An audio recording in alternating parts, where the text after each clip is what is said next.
All right, welcome back to the deep dive. We've got that stack of source material you shared ready to go. Yep, it's right here. And today we are plunging into something that, well, it captures a lot of imagination, the whole world of passive income. Exactly. You've given us this document. It sort of lays out the landscape. Mm-hmm. And our mission today is basically to get right into it, pull out the really important insights from your material, Okay. and help you really grasp what's essential about building income streams that, don't demand your constant hour-by-hour attention. And let's be honest, the image the material paints initially is pretty seductive, isn't it? Oh, definitely. You picture yourself on a beach somewhere, nice and warm, maybe sipping something cold. Uh-huh, the dream scenario. And the money just like appears in your account. That's the idea, right? The dream that passive income sells. It absolutely is the allure. Yeah. Yeah. But the material you sent is actually very clear right up front. Okay, what does it say? Passive income rarely means zero effort forever. It really emphasizes that there's almost always significant work or time or capital needed on the front end. Ah. The core idea isn't really money for doing nothing. It's more about investing that initial effort or capital to build an asset or maybe a system Right. that can then generate income with significantly less ongoing effort than, say, a traditional job. Okay. Okay. Let's really unpack that distinction then. So it's Okay. more about strategic building leverage, Hmm. not just hoping cash lands in your lap. Exactly. Leverage is a good word for it. Got it. So we're going to look at the big picture reasons why someone would even go down this path first. Mhm. And then your material digs into several different ways you might actually build these streams. Sound good? Sounds perfect. Let's start with the why. Why is it so appealing? Right. What's the big draw? Well, the material highlights a few really powerful motivators. Mm. Maybe the most compelling one it points to is the potential for, genuine financial independence. Ah, the big one. Yeah. Imagine having enough income just flowing in passively that, your basic living costs are covered. That would change things. It gives you choices.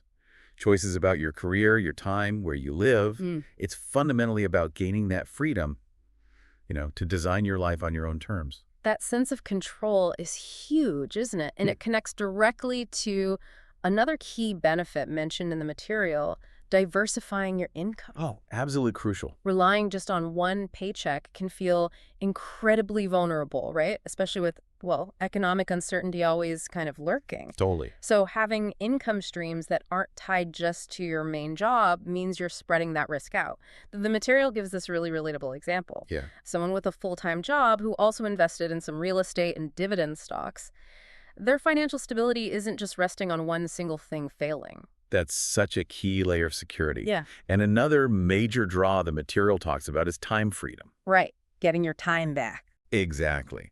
When your income isn't solely dependent on you constantly trading your hours for money, you reclaim that time. For what, though? Family. Hobbies. Yeah, time for family, learning new things, pursuing passions, anything, really.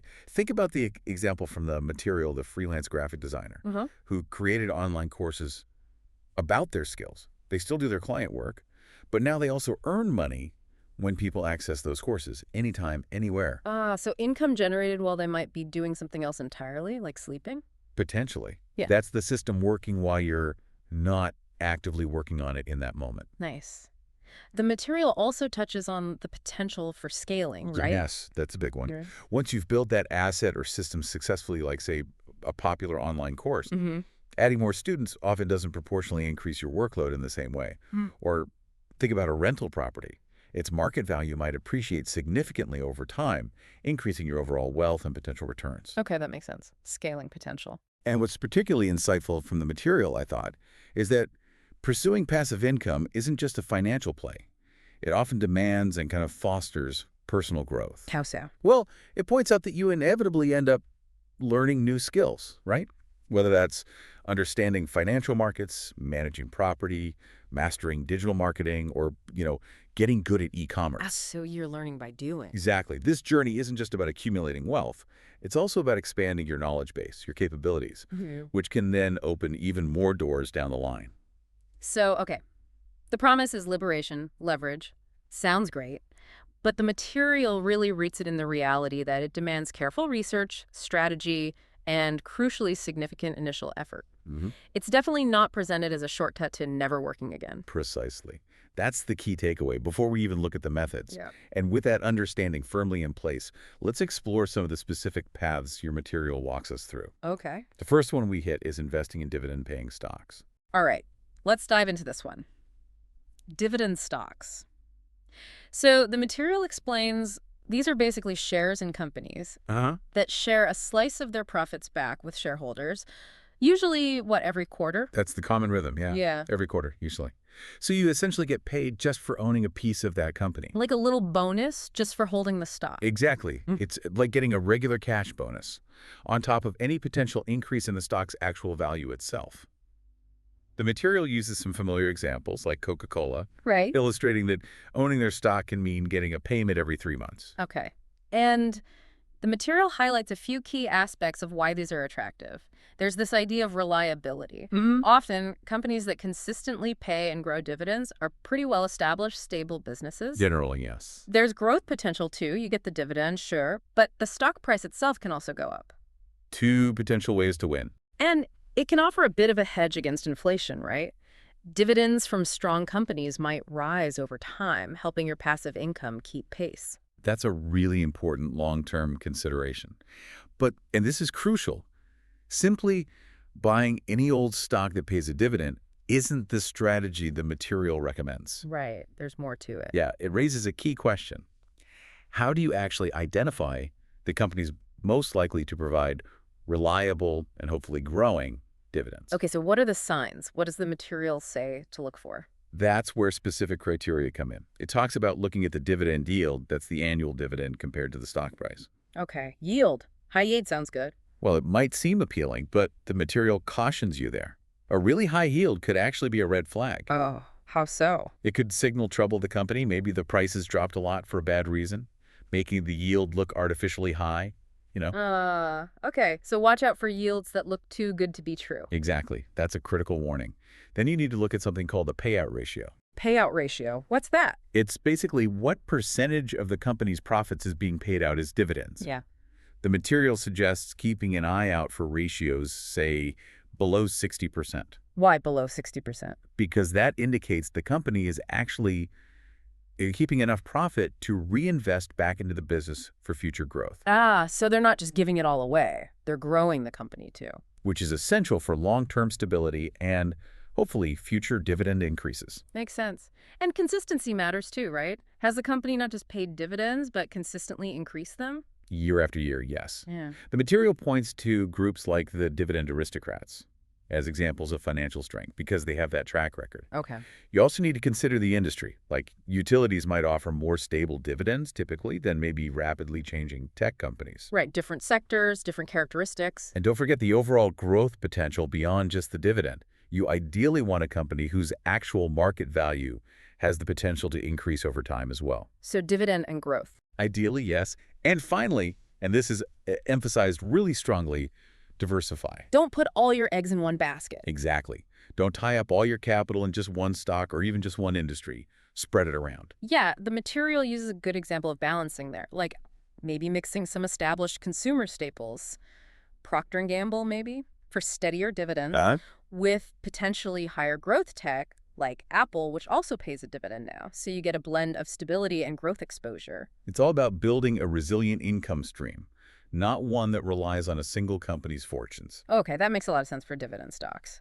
Moving on, the material then gets into real estate investment. Yeah, specifically focusing on generating income through rental properties. Ah, yes, the classic image, right. Being a landlord, buying a property, renting it out for that monthly income. It highlights several compelling aspects of this approach. First, obviously, there's that steady cash flow once you have tenants paying rent. The monthly check. Right. Then there can be significant tax advantages. Things like deductions for mortgage interest, property taxes, even depreciation of the asset itself. Okay, tax benefits. Good to know. Plus, the potential for appreciation of the property's market value could increase over time. That's a big part of the wealth-building aspect. Right, the value goes up while you collect rent. And the concept of leverage is powerful here, too. Yeah.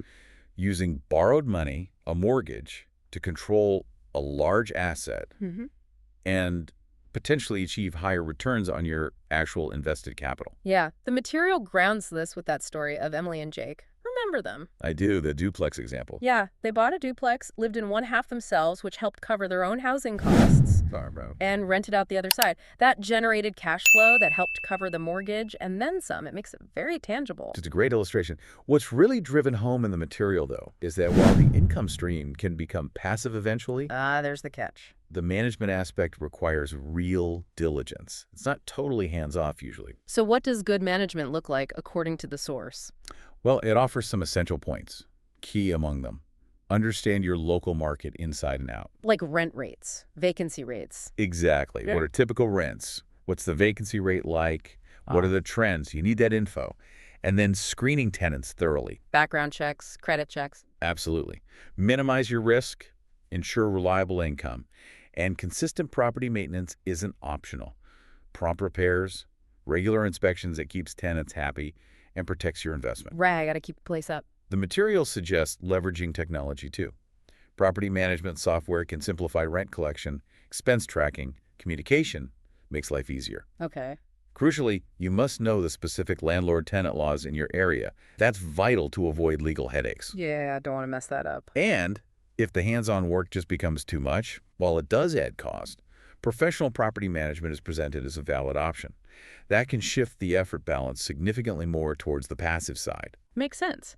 And Emily and Jake's experience, according to the material, really showed that building good relationships, clear communication, quick maintenance, it paid off. How so? They had longer tenancies, less time with the property sitting empty. So even if you outsource some stuff, it still needs that strategic attention, you know? That's a great point. It's still your asset. Yeah. Okay, next up, the material explores creating and selling online courses. Interesting. Using your knowledge. Exactly.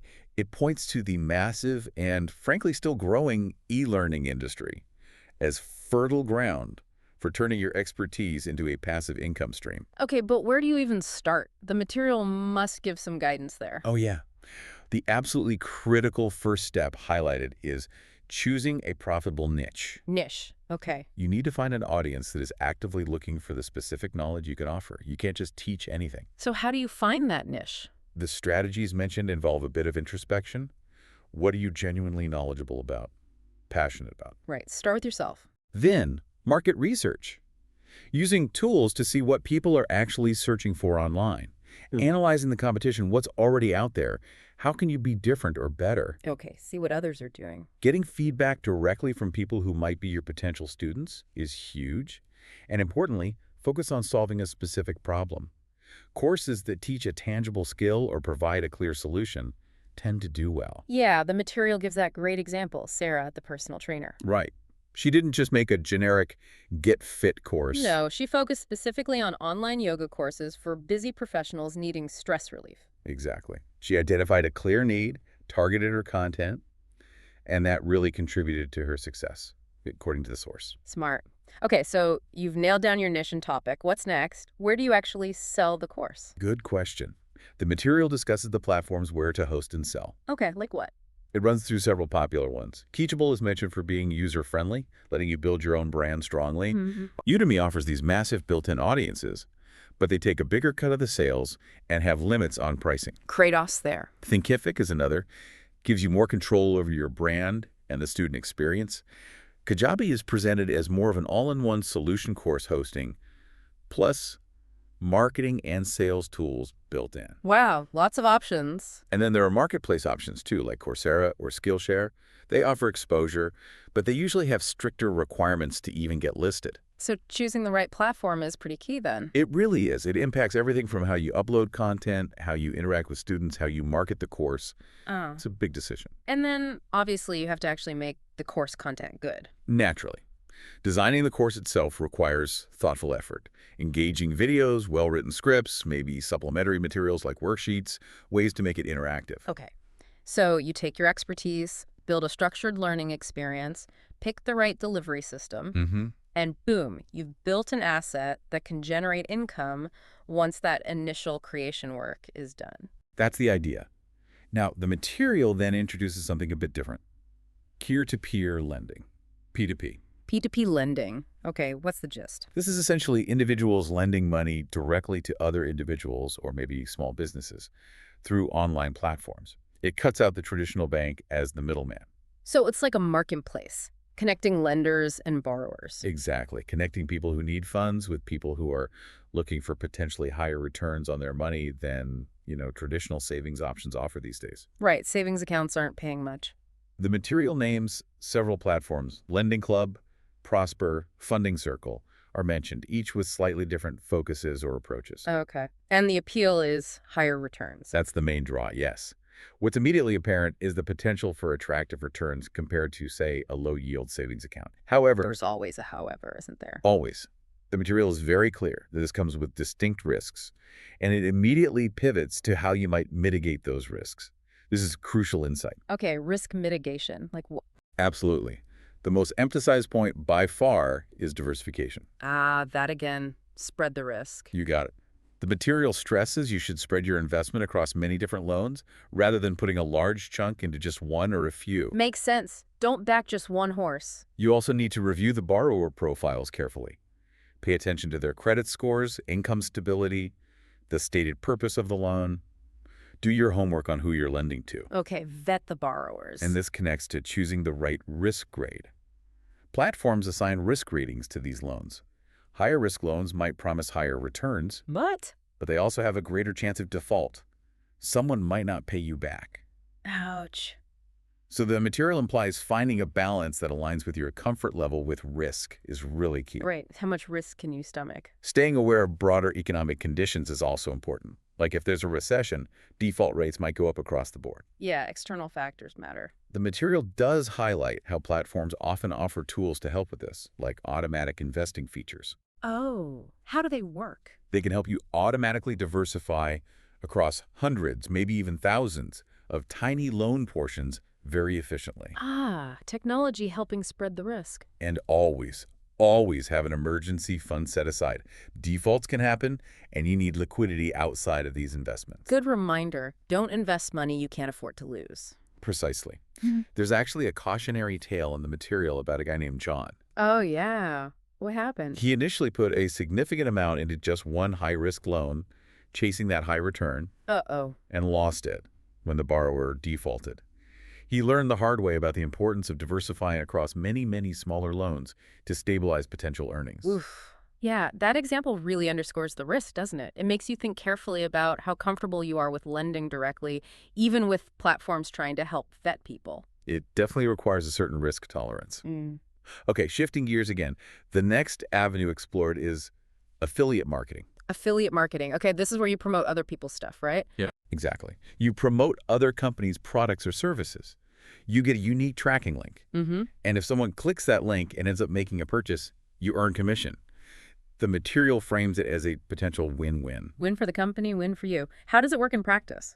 Well, it walks through the basic process. First, you join an affiliate program. Examples given are Amazon Associates, ClickBank, ShareASale. There are loads. Okay, join a program. Then, critically, choose a niche you genuinely understand and are passionate about. This is key to effectively reaching a targeted audience. Right, get on air talking about. This is where the material really focuses. Yeah. Creating quality content.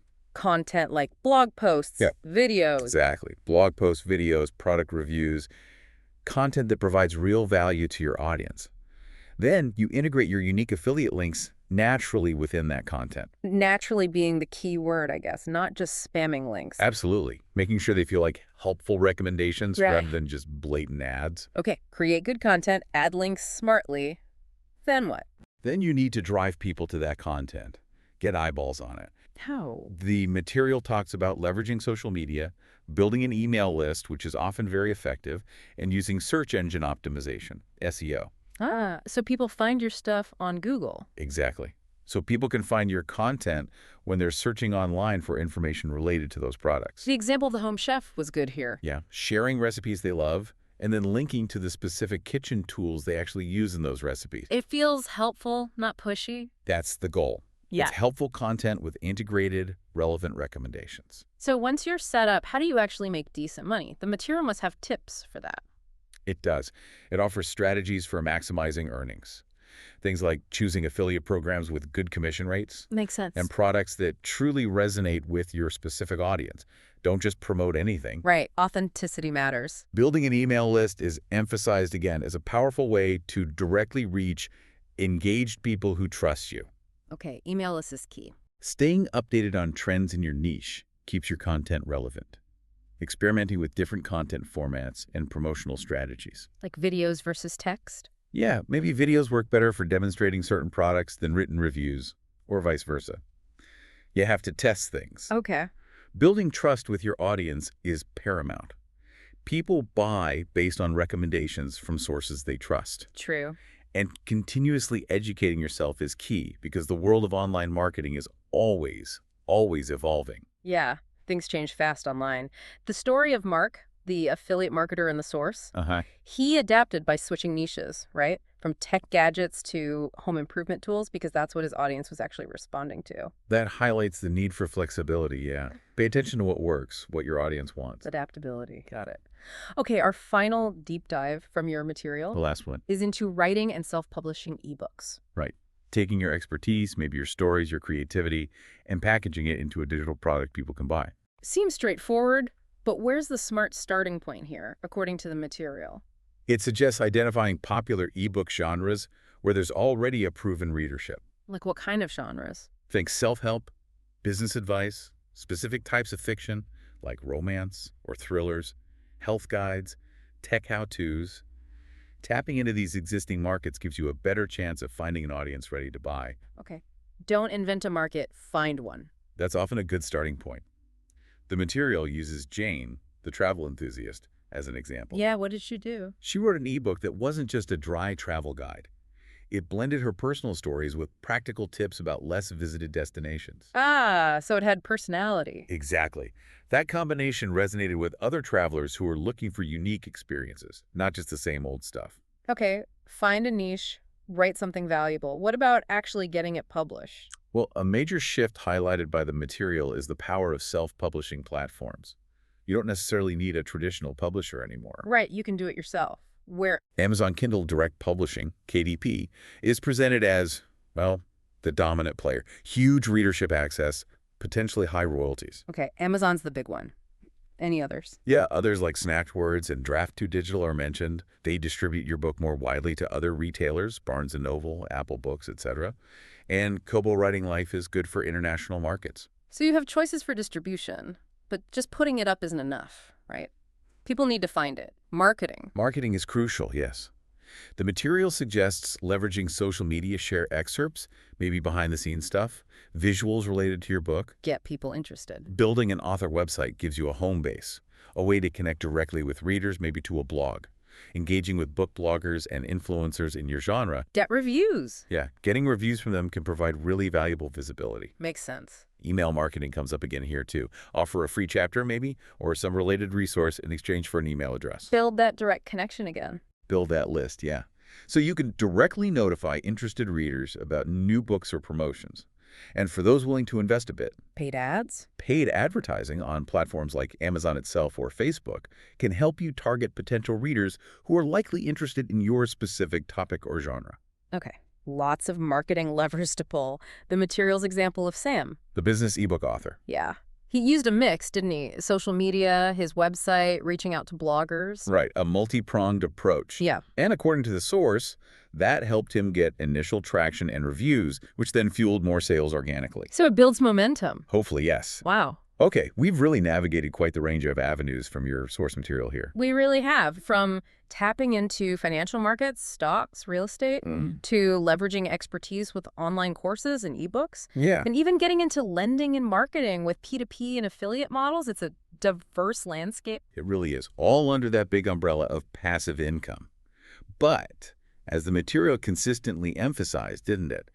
Achieving success in any of these, Yeah. whether it's picking the right stocks, managing tenants effectively, creating compelling course content, evaluating those PDP loans carefully, driving targeted traffic for affiliate links, or marketing a book. Right. It all demands significant diligence. Research, planning, often substantial effort, especially right at the start. It definitely reframes that initial lounging on the beach image, doesn't it? It really does. It's less about doing absolutely nothing and much more about building something smart that can work for you, leveraging either your capital or your initial big push of effort. Okay. So, taking all this information from your source materials into account, maybe you, the listener, can consider your own situation, your interests, your skills, what resources you have access to. Which of these paths we've talked about, or maybe even a combination, feels most intriguing, or maybe most aligned with where you are now and where you want to go? And based on everything we've just explored from the material, here's a final thought for you to perhaps sit with. Okay. Given that even these streams we call passive clearly require that initial foundational work and often some level of ongoing attention, Yeah. monitoring markets, adjusting strategy, maintaining the system. Right. It's not totally set and forget. Exactly. So how might thinking of these not as truly passive or money for nothing, but maybe thinking of them instead as income generated from leveraged effort or capital? How might that different framing change your perspective? Interesting question. How might it change your approach to pursuing financial freedom? And maybe more practically, Yeah. what does this new understanding suggest might be your very first step in actually building one of these systems? Lots to think about there. Thank you for sharing your source material and joining us on this deep dive today. Yeah, absolutely. We hope unpacking it together has given you some valuable clarity and maybe, just maybe, a clearer path forward.